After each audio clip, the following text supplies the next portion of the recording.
Hello guys, कैसे हैं आप सब लोग। स्वागत है आपका मेरे इस यूट्यूब चैनल नांदल ट्यूटोरियल के अंदर, जिसके अंदर हम करना दोस्तों अपना पॉलिटी। और पॉलिटी के अंदर दोस्तों हम पढ़ रहे हैं अपने आर्टिकल आर्टिकल 1 to 395 अपना एक टारगेट लेके चले हुए हैं।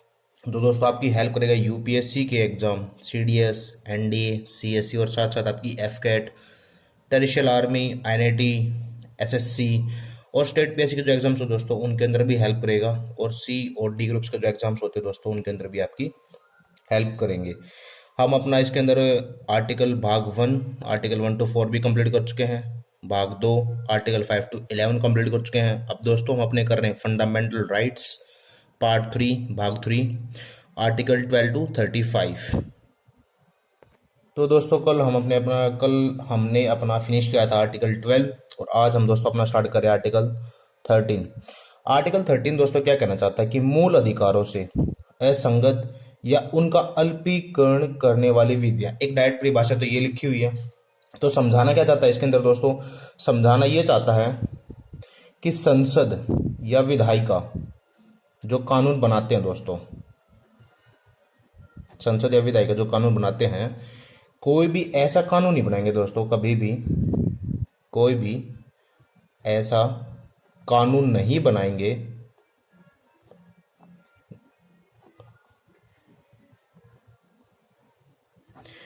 जिससे नागरिकों के मूल अधिकार का शोषण होता है दोस्तों, जिससे नागरिकों के मूल अधिकारों का, फंडामेंटल राइट्स का शोषण हो।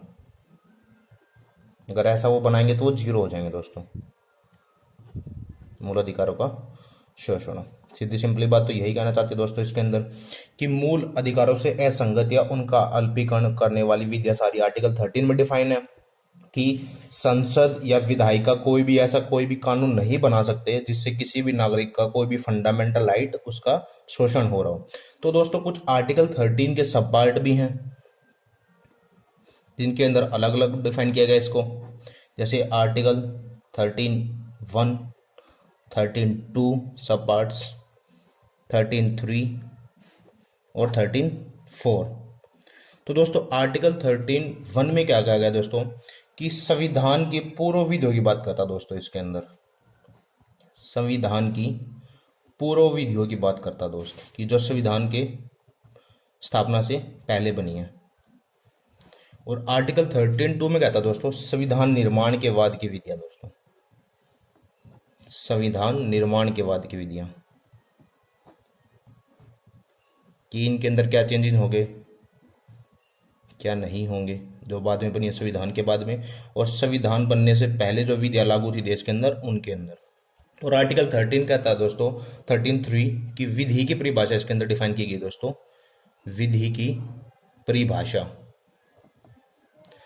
और आर्टिकल 13(4) कहता है दोस्तों 24वां संविधान संशोधन 1971।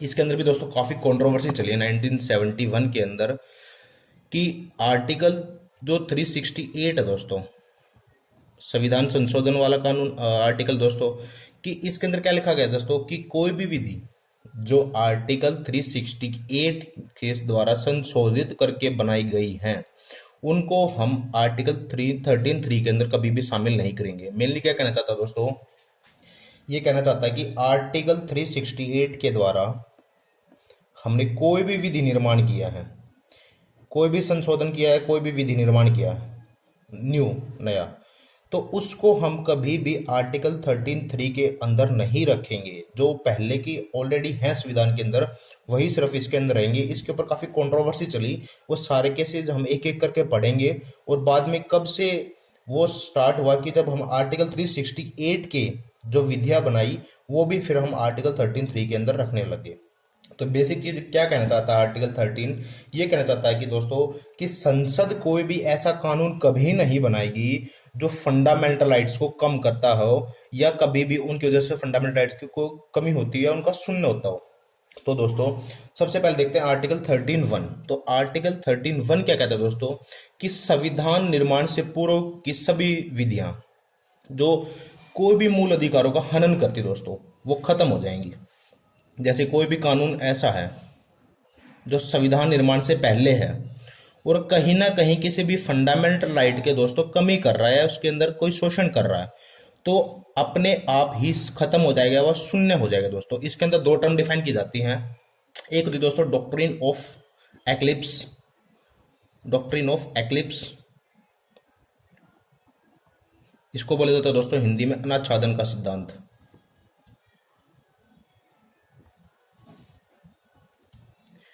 एक होता है दोस्तों doctrine of servility, doctrine of survivability, पृथक्करण का सिद्धांत दोस्तों। जैसे इनके वर्ड्स में डिफाइन है पृथक्करण का सिद्धांत।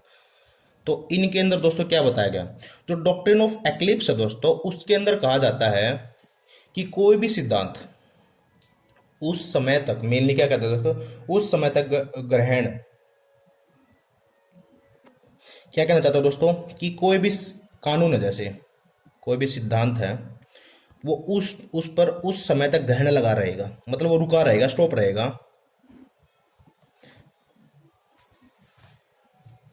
उस समय तक उस पर ग्रहण रहेगा जब तक उसके अंदर संशोधन ना किया जाए, और संशोधन करके उस पार्ट को हटाना लिया जाए जहां पर वो किसी भी फंडामेंटल राइट का शोषण कर रहा, खत्म कर रहा हो दोस्तों।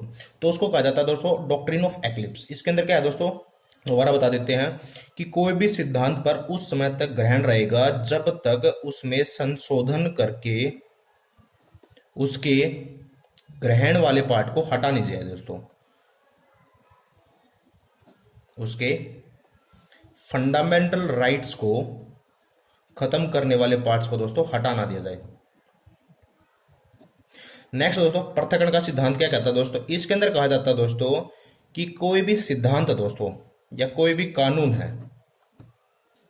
उसके अंदर कुछ पार्ट ऐसा है सिद्धांत का, कुछ पार्ट ऐसा है जो किसी फंडामेंटल राइट को शोषण कर रहा है, तो उसके उस पार्ट पर, तो उसका एक सिंपल पार्ट है, उसका उस पार्ट तक जीरो हो जाएगा दोस्तों।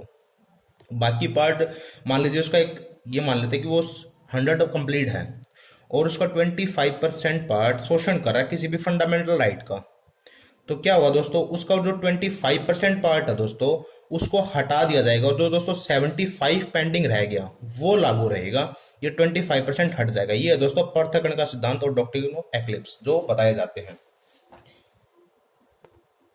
जैसे दोस्तों अधीनता का सिद्धांत क्या कहना चाहता है दोस्तों,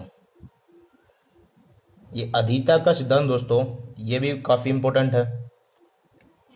3 सिद्धांत डिफाइन किए गए हैं दोस्तों। अधीनता के सिद्धांत में क्या कहा जाता है दोस्तों, कि कोई भी फंडामेंटल जो राइट है ना दोस्तों, 2 टाइप से होते हैं दोस्तों, एक है अमेरिका वाला टाइप दोस्तों, एक है इंडिया वाला। ये अधीनता का सिद्धांत दोस्तों अमेरिका में लागू है, भारत में लागू नहीं है।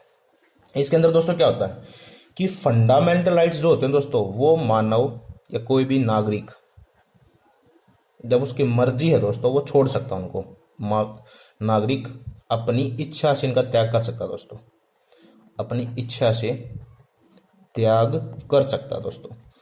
लेकिन भारत में ऐसा नहीं है दोस्तों कि कोई भी व्यक्ति अपनी इच्छा से अपने फंडामेंटल राइट्स को छोड़ सके, उसके कंपलसरी है दोस्तों, अपनी इच्छा से त्याग नहीं कर सकता दोस्तों, त्याग नहीं कर सकता।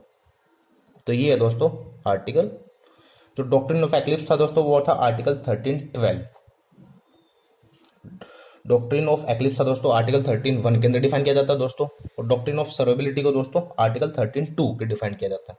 अब दोस्तों आर्टिकल का सब पार्ट 13 का सब पार्ट 3, तो इसके अंदर क्या कहा गया दोस्तों, इसके अंदर डिफाइन किया गया दोस्तों विधि शब्द को परिभाषित किया गया दोस्तों।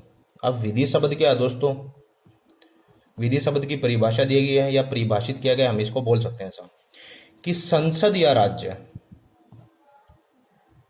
संसद या राज्य विधानमंडल दोस्तों द्वारा बनाया गया कानून, ये दोस्तों विधि, इसको बोलते हैं विधि। संसद या राज्य विधानमंडल द्वारा बनाया गया कानून, या हम इसको ऐसे बोल सकते हैं जैसे राष्ट्रपति द्वारा लागू किया गया अध्यादेश, राष्ट्रपति द्वारा लागू किया गया राष्ट्रपति द्वारा या राज्यपाल, आप अलग अलग बोल सकते हैं दोस्तों, राज्यपाल स्टेट में कर लेता है, लागू किया गया अध्यादेश या कोई भी अधिसूचना दी है गवर्नमेंट ने, या कोई नोटिस दिया है, या कोई विज्ञापन दिया दोस्तों किसी कानून को लेकर, या कोई रीति है, या कोई परंपरा चल रही है दोस्तों, या कोई रूढ़ियां हैं जो समय के साथ चल रही है जिनको हम कभी भी चेंज नहीं करना चाहते, क्योंकि इससे समाज में कुछ असामाजिक तत्वों का पैदा होना स्टार्ट हो जाता है उनकी वजह से। लास्ट है दोस्तों आर्टिकल 13(4). ये नॉर्म दोस्तों हमारे मूल संविधान, जब हमारा संविधान बना था तो उसके अंदर नहीं था दोस्तों। कब जोड़ा गया था दोस्तों? 24th संविधान संशोधन से इसको जोड़ा गया था दोस्तों 1971 में। 24th संविधान संशोधन 1971 में इसको जोड़ा गया था दोस्तों।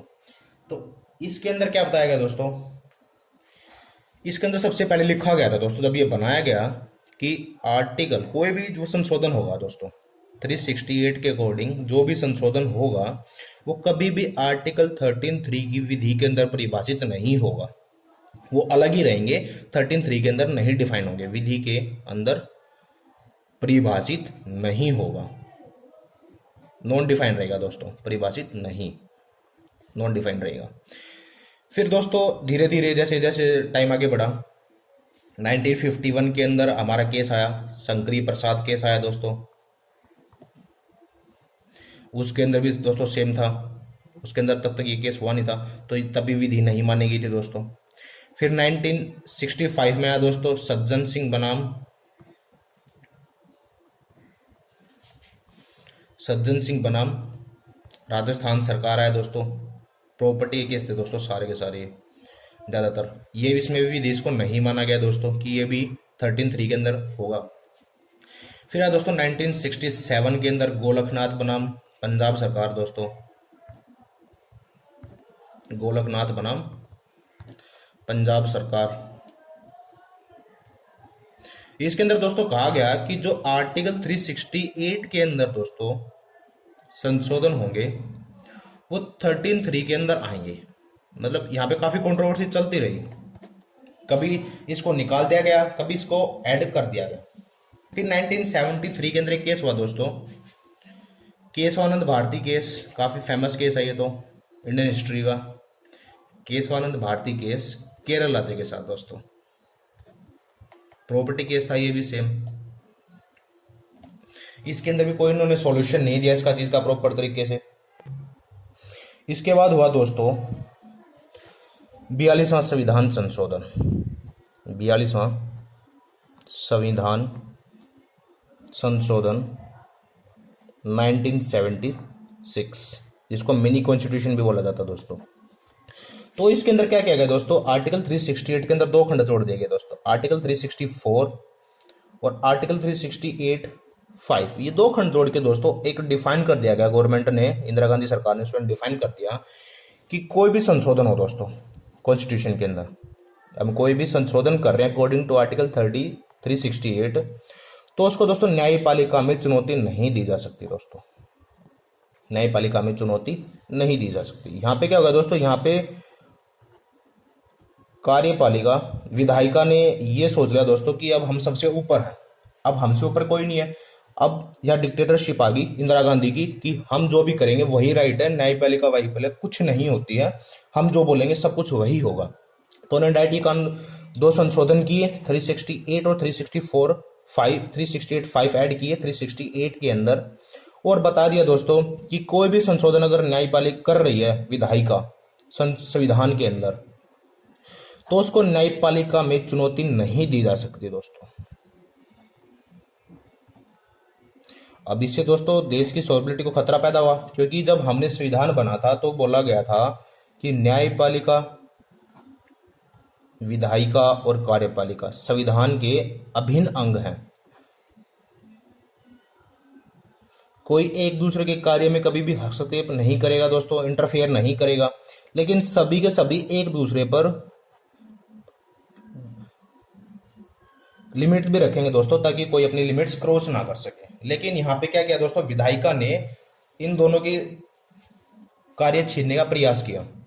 तो उसके बाद हुआ दोस्तों मिनर्वा मिल केस दोस्तों, मिनर्वा मिल्स केस, जिसके अंदर अब सुप्रीम कोर्ट को मिल गया दोस्तों।